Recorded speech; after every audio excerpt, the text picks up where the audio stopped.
Saying no to your baby raises their stress hormone and slows impulse control. But Japanese parents use a soft, curious sound instead, and research shows this builds a higher IQ. You've said no to your baby 10 times today. But here's what most parents don't realize. Every time you say no with urgency, your baby's brain releases cortisol, stress hormone.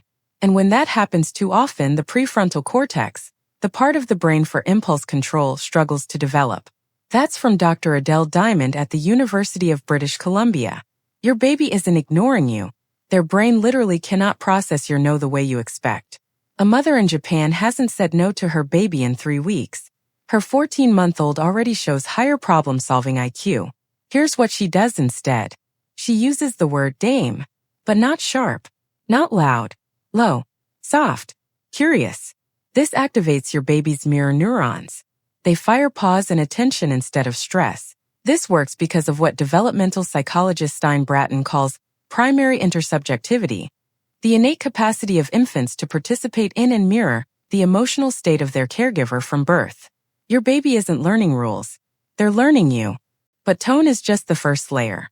Japanese parents also do something physical Western parents almost never do. They use co-regulatory redirection. Instead of grabbing the baby's hand, they insert their own hand between the baby and the object. Slowly, gently, no pulling. Most parents get this exactly backwards, and it's accidentally slowing down their baby's brain development. Dr. Gordon Neufeld found that babies who experience gentle redirection develop higher emotional regulation by age 3. You're not controlling. You're guiding. A father in Tokyo said his son used to scream at no. Then he stopped saying it. He just sat next to him and blocked the outlet with his hand. Said nothing. Son looked at him. He smiled. Son walked away. 6 months later. Hasn't touched an outlet since. Here's what's actually happening in your baby's brain during that quiet moment. A 2024 study from the University of East London found that during co-regulated interactions, where caregiver and infant continuously adapt to each other, the infant's prefrontal cortex activates in synchrony with the parents. Researchers call this neural synchrony, the biological handshake between parent and child brain. But there's a specific window of time when this works best, and 90% of parents miss it completely. When you place your hand gently between your baby and an off-limits object, you're not just stopping a behavior. You're building the neural architecture for self-control. Dr. Ruth Feldman at Bar-Ilan University found that infants who experience consistent co-regulation develop stronger respiratory sinus arrhythmia. Now here's where IQ actually happens. IQ is in flashcards. It's executive function, the ability to pause and choose a response. Every time you replace no with calm redirection, you train your baby's prefrontal cortex. A 2019 Harvard University Center on the Developing Child study found that toddlers who experience calm limit setting had 32% higher impulse control scores by age 4, compared to children whose parents used frequent verbal correction. This next finding changed how I think about every single interaction with my baby. The Harvard research also showed that executive function skills in early childhood predict academic success more accurately than IQ tests in kindergarten. You are building neural pathways for patience and problem solving. A mom in Kyoto used this since her daughter was 6 months old. Daughter is now 2. She waits 45 seconds for a snack without crying. Her pediatrician called her unusually regulated for her age. That's not luck. That's brain training. But here's something almost no one talks about, and it might be the most important piece of all.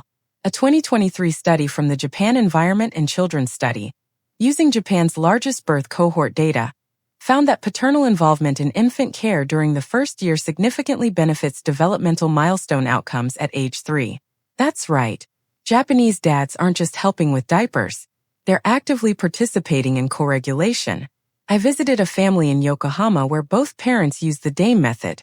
The father told me, "At first I felt useless. I didn't know how to calm him.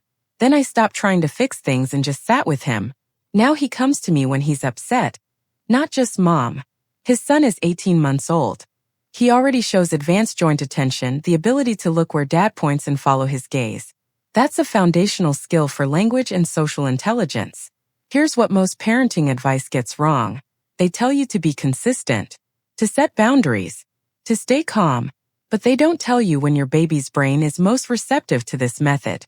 The Journal of Child Psychology and Psychiatry published research showing that the transition from co-regulation to self-regulation happens most rapidly between 6 and 24 months. Before 6 months, your baby needs you to regulate for them completely. After 24 months, they've already begun internalizing these patterns. That means right now, whatever age your baby is between 6 months and 2 years, is the critical window.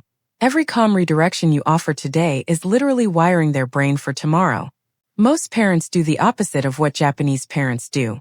When a baby reaches for something dangerous, Western parents often shout no from across the room, grab the baby's hand and pull it away, repeatedly say no, no, no while the baby cries. And here's the ironic part. All of that urgency actually makes the forbidden object more interesting to your baby.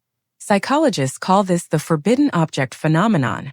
When you react with high arousal, your baby's brain tags that object as important. You've accidentally taught them, this thing gets a big reaction. I want it more. Japanese parents do the opposite. Low arousal, slow movement, quiet voice. The object becomes boring. Your calm becomes interesting. Here's what you do starting tonight. No perfection required. Step 1. Pause half a second before you say no. Take a breath.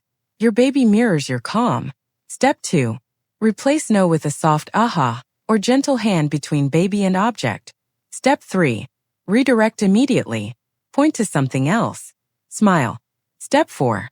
Celebrate the pause. A nod or soft good wires their brain to repeat it. Step 5. Forgive yourself for the no's you already said. You're learning a new language. Your baby isn't ignoring you. They're not being difficult. They're reaching for the world with tiny hands, looking to you to teach them, not with fear, with safety.